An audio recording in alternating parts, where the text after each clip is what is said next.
Welcome to The Explainer. Today we're looking at something that shouldn't exist. It's an object so advanced it feels like a ghost from the future that got trapped in the ancient past. And let me tell you, this one device completely rewrote everything we thought we knew about our ancestors. Yeah, that quote really says it all, doesn't it? Like finding a jet engine in the tomb of King Tut. For historians, this was just earth-shattering.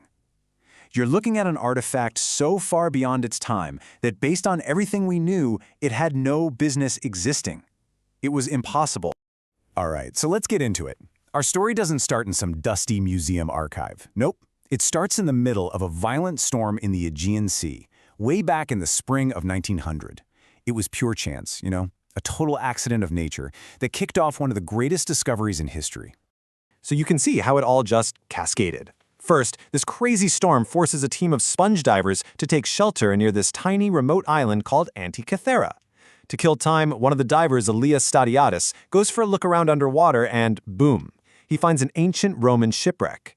They pull up some amazing stuff, but the real mind-blowing moment, the thing that changed everything, that didn't happen in the sea. It happened a full year later, back on solid ground. Can you imagine? That was the first thing the diver said when he surfaced, that he'd found a heap of rotting corpses. And honestly, he wasn't far off. What he was seeing were these incredible bronze and marble statues, but they were so corroded after centuries underwater, they looked like something out of a nightmare, just a spooky graveyard in the dark. But here's the crazy part. Surrounded by all these priceless statues, the real treasure was just tossed aside, dismissed as a worthless lump of rock. For over a year, it just sat in a crate at the museum, totally ignored. But then, as this lump started to dry out, it cracked open. An archaeologist, Valerio Stais, happened to look inside, and that's when he saw it. The ghost in the machine. A perfect precision-cut gear wheel. So what was this thing? Well, after decades of study, we now know it's a jaw-droppingly sophisticated cosmic calculator. We're talking about the world's first known analog computer. And when I say computer, I mean a mechanical device, right? It uses physical gears, not digital code, to model problems. And this thing, it mapped the heavens with an accuracy that is just breathtaking. Okay, so let's look at how it worked. The front was basically the user interface. You had these two big rings. The outer one was a 365-day Egyptian calendar that you could adjust. And the inner one? That was the zodiac, fixed in place. This whole setup was the celestial map, the backdrop for tracking the sun, the moon, everything. And if you thought the front was cool, the back was just as genius. It had these amazing spiral dials. Think of them like vinyl records, but for time. One spiral tracks something called the Metonic cycle, which is a 19-year period that perfectly syncs up the solar and lunar calendars. Another one tracked the Saros cycle. That's a 223-month cycle, which let it predict solar and lunar eclipses. And not just predict them, but predict them with stunning accuracy, down to the very hour. And get this, it wasn't all about the stars. Incredibly, there was a smaller dial on the back that tracked the 4-year cycle of the Pan-Hellenic Games, the ancient Olympics. It's just this beautiful blend of science and culture. It connects these huge cosmic cycles with the really important events in everyday Greek life. Just amazing. But the really deep secrets, the most brilliant parts, were locked inside. I mean, they were completely hidden by 2,000 years of corrosion. To see what was going on in there, science literally had to invent new ways of seeing. You couldn't just take it apart. It was way too fragile. So the challenge was, how do you see through solid, corroded metal? And this led to a huge puzzle for the researchers. See, ancient astronomers were smart.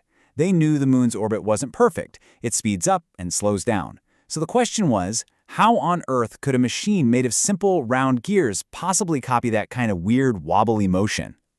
Well, finding the answer took a long time and a lot of new tech. Early X-rays back in the 70s proved it was a complex machine, but the real eureka moment came in 2005. They brought in this massive, custom-built 8-ton CT scanner. They called it the Blade Runner, and it finally let them digitally slice through the corroded pieces. They could see every single gear, layer by layer, in super high-res 3D.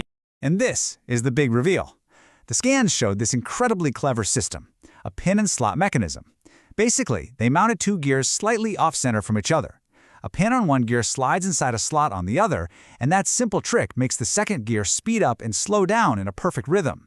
It's a purely mechanical solution for the moon's variable speed, and it predates Kepler's famous laws by 1,700 years. Just Wow.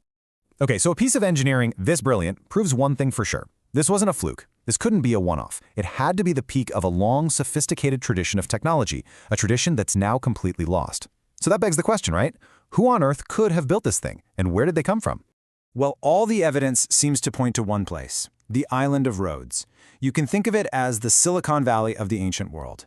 It was the hub for astronomy and mechanics. It was home to the great astronomer Hipparchus, and guess what? His theories about the moon's wacky orbit are the exact ones modeled by the machine. And we even have written proof. The Roman orator Cicero actually wrote about seeing a machine just like this one built on Rhodes. But this brings us to what might be the most haunting question in this whole story. If they had this kind of technology back in 100 BC, where did it go? Why did it just disappear from history for over 1,000 years? The scale of it is just mind-boggling. We're talking about 1,400 years. For almost 1.5 millennia, nothing even close to this complex was built again.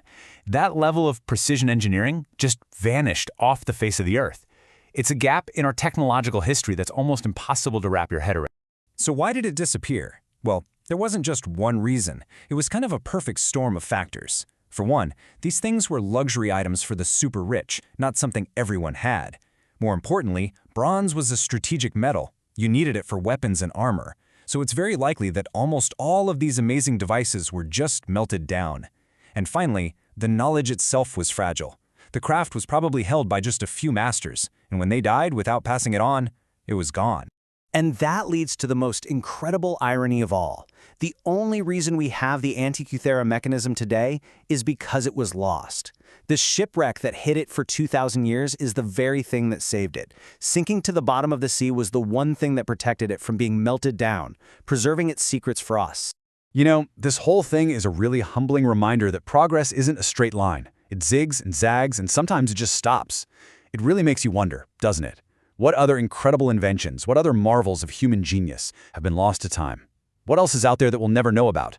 Because its story ended not in a museum, but as a melted down sword or a forgotten pile of dust.